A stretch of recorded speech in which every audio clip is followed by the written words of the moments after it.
Solitaire by Alice Oseman. 1. I am aware as I step into the common room that the majority of people here are almost dead, including me. I have been reliably informed that post-Christmas blues are entirely normal, and that we should expect to feel somewhat numb after the happiest time of the year.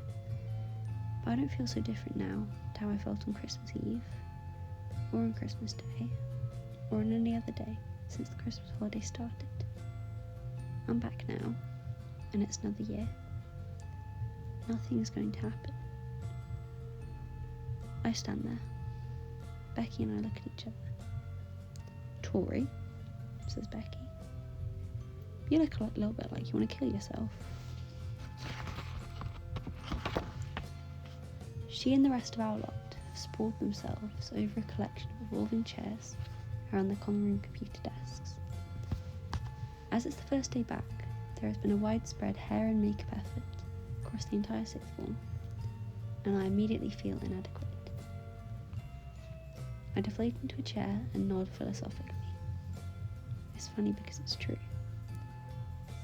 She looks at me some more, but doesn't really look, and we laugh at something that wasn't funny. Becky then realises that I'm in no mood to do anything, so she moves on. I lean into my arms and fall half asleep. My name is Victoria Spring. I think you should know that. I make a lot of stuff up in my head and then get sad about it. I like to sleep and I like to blog. I'm going to die someday. Rebecca Allen is probably my only real friend at the moment. She's also probably my best friend. I'm as yet unsure whether these two facts are related. In any case, Becky Allen has very long purple hair. It's come to my attention that, if you have purple hair, people often look at you, thus resulting in you becoming a widely recognised and outstandingly popular figure in adolescent society. The sort of figure that everyone claims to know, yet probably hasn't even spoken to. She has a lot of Instagram followers. Right now, Becky's talking to this other girl from our lot, Evelyn Foley. Evelyn is considered alternative because she has messy hair and wears cool necklaces. The real question, though, says Evelyn, is whether there's sexual tension between Harry and Malfoy. I'm not sure whether Becky genuinely likes Evelyn. Sometimes I think people only pretend to like each other. Only in fanfictions, Evelyn, says Becky. Please keep your fantasies between yourself and your search history. Evelyn laughs. I'm just saying, Malfoy helps Harry in the end, right? So why does he bully Harry for 7 years? He secretly likes him. With each word she claps her hands together. It doesn't really emphasise the point. It's a well-established fact that people tease people they fancy. The psychology here is unarguable. Evelyn, says Becky. Firstly, I resent the fangirl idea that Draco Malfoy is some kind of beautifully tortured soul who's searching for redemption and understanding. He's essentially a massive racist. Secondly, the idea that bullying means you fancy someone is basically the foundation of domestic abuse. Evelyn appears to be deeply offended. It's just a book. It's not real life. Becky sighs and turns to me, and so does Evelyn. I deduce that I'm under pressure to contribute something. I think Harry Potter's a bit shit, to be honest, I say. Sort of wish we could all move on from it. Becky and Evelyn just look at me. I get the impression that I've ruined this conversation, so I mumble an excuse, lift myself off my chair, and hurry out the common room door. Sometimes I hate people. This is probably very bad for my mental health. There are 2 grammar schools in our town. Harvey Green Grammar School for Girls, or Higgs, as it's popularly known, and Truham Grammar School for Boys. Both schools, however, accept all genders in year 12 and 13, the 2 final years of school known countrywide as the sixth form. So now that I'm in year 12, I've had to face a sudden influx of guys. Boys at Higgs are on a par with mythical creatures, and having an actual real boyfriend puts you at the head of the social hierarchy. But personally, thinking or talking too much about boy issues makes me want to shoot myself in the face. Even if I did care about that stuff, it's not like we get to show off thanks to our stunning school uniform. Usually, sixth forms don't have to wear a school uniform. With a Higgs sixth formers are forced to wear a hideous one. Grey is the theme, which is fitting for such a dull place. I arrive at my locker to find a pink post-it note on its door. On that, someone has drawn a left-pointing arrow, suggesting that I should, perhaps, look in that direction. Irritated, I turn my head to the left. There's another post-it note, a few blocks along. Another wall in the corridor, another. People are walking past them, totally oblivious. I guess people just aren't that observant. That, or they just don't care. I can relate to that. I pluck the post note from my locker and wander to the next. Sometimes I like to fill my days with little things that other people don't care about. Makes me feel like I'm doing something important, mainly because no one else is doing it. This is one of these times. The post-it notes start popping up all over the place.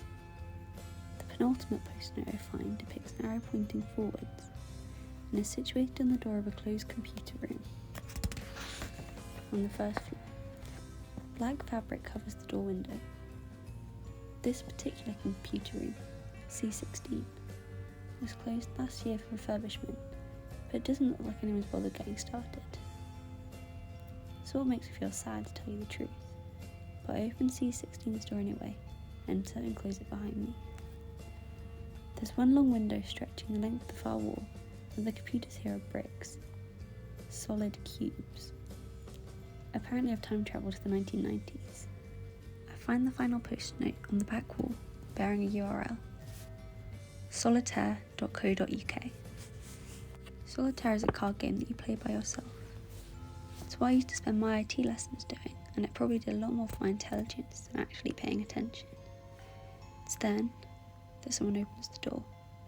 Dear God, the age of the computers in here must be a criminal offence. I turn slowly around. A boy stands before the closed door.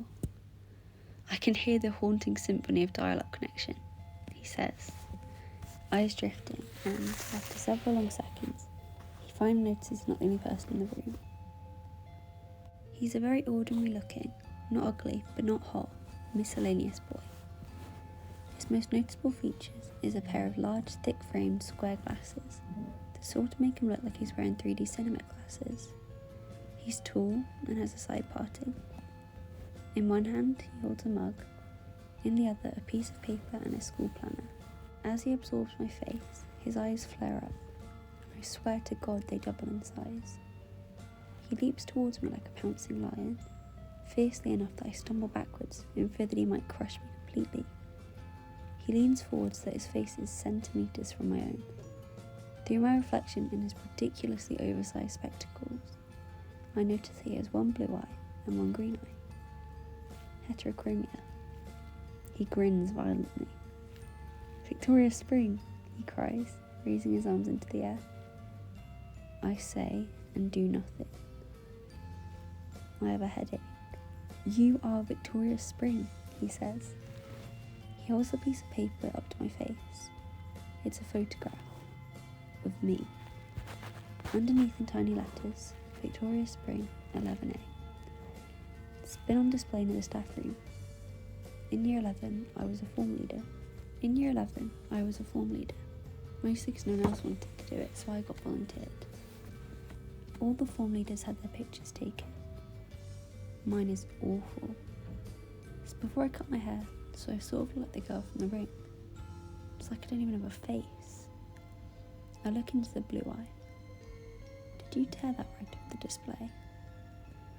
He steps back a little, retreating from his invasion of my personal space. He's got this insane smile on his face. I said I'd help someone look for you. He taps his chin with his planner. Blonde guy, skinny trousers, walking around like he didn't really know where he was. I do not know any guys, and certainly not any blonde guys who wear skinny trousers. I shrug. How did you know I was in here? He strokes too. I didn't. I came in because the arrow on the door. Thought it looked quite mysterious, and here you are. It's a hilarious twist of fate. He takes a sip of his drink.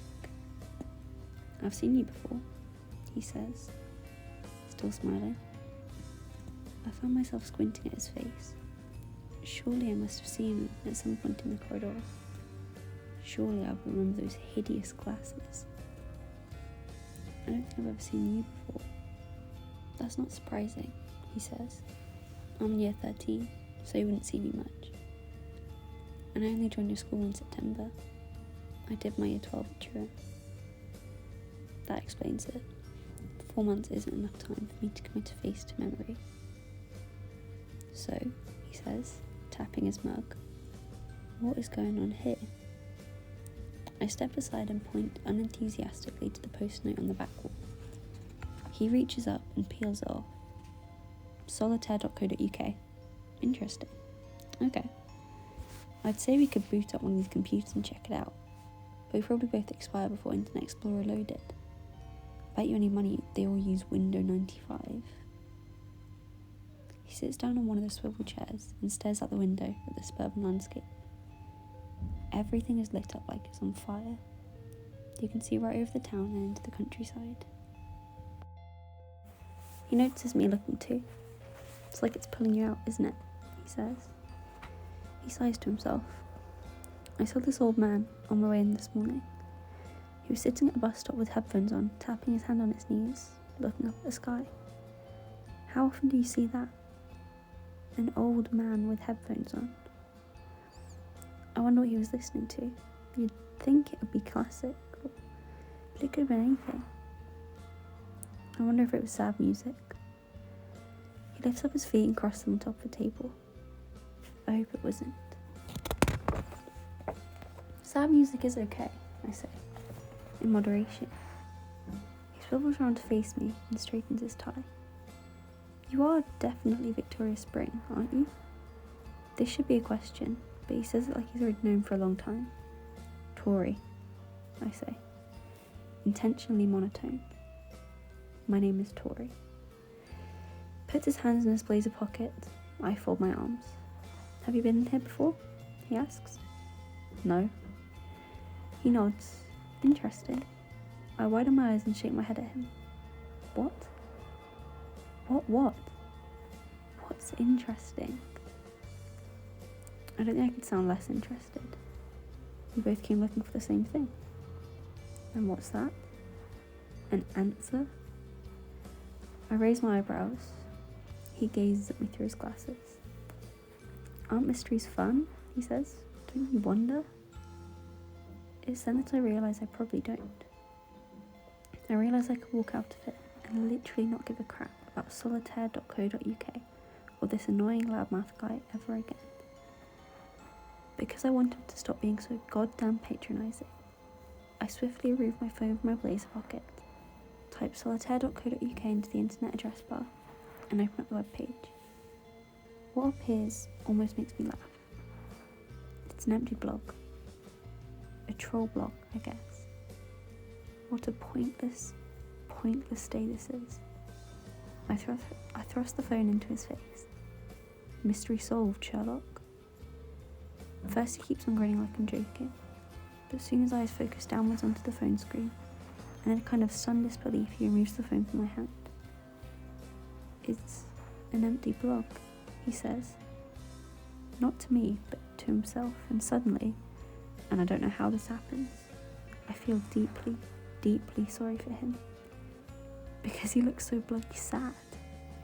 He shakes his head and hands my phone back to me. I really don't know what to do. He literally looks like someone just died. Well, I shuffle my feet. I'm going to form now. No, wait. He jumps up so we're facing each other. There is a significantly awkward pause. He studies me, squinting, and studies the photograph, then back to me, then back to the photo. You cut your hair? I bite my lip, holding back the sarcasm. Yes, I say sincerely. Yes, I cut my hair. It was so long. Yes, it was. Why did you cut it?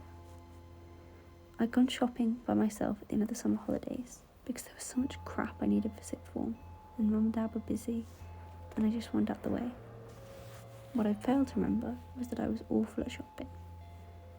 My old school bag was ripped and dirty, so I trailed through nice places, River Island and Zara and Urban Outfitters and Mango and Accessorize. But all the nice bags there were like £50, so that wasn't happening. Then I tried the cheaper places, New Look, Primark, H&M, but I couldn't find one I liked. In the end, I ended up going around all the shops selling bags a billion bloody times, having a slight breakdown on a bench by Costa in the middle of a shopping centre. I thought about starting year 12 and all the things I needed to do, and all the new people I might have to meet, and all the people I'd have to talk to, and I caught a reflection of myself in Waterstones, and I realised then that most of my face was covered up, and who in the name of God will want to talk to me like that? And I started to feel all this hair on my forehead and my cheeks, and plastered my shoulders and back, and I felt like it was creeping around me like worms, choking me to death. I began to breathe very fast, so I went straight into the nearest hairdresser's and had it all cut up to my shoulders, not my face. The hairdresser didn't want to do it, but I was very insistent. I spent my school bag money on a haircut. I just wanted it shorter, I say. He steps closer. I shuffle back. You, he says, do not say anything you mean, do you? I laugh again. It's a pathetic sort of expulsion of air, but for me that qualifies as a laugh. Who are you? He freezes, leaning back, opens out his arms as if he's the second coming of Christ, and announced in a deep and echoing voice, "My name is Michael Holden." Michael Holden. And who are you, Victoria Spring? I can't think of anything to say, because that's what my answer would be, really. Nothing. I am a vacuum. I am a void. I am nothing. Mr. Kent's voice blares abruptly from the tannoy. I turn round and look up at the speaker as his voice resonates down. All sixth formers should make their way to the common room for a short sixth form meeting. When I turn back round, the room is empty. I'm glued to the carpet. I open my hand and find the solitaire.co.uk post-note inside it. I don't know what point the post-note made its way from Michael Holden's hand to my own, but there it is. And this, I suppose, is it? This is probably how it starts.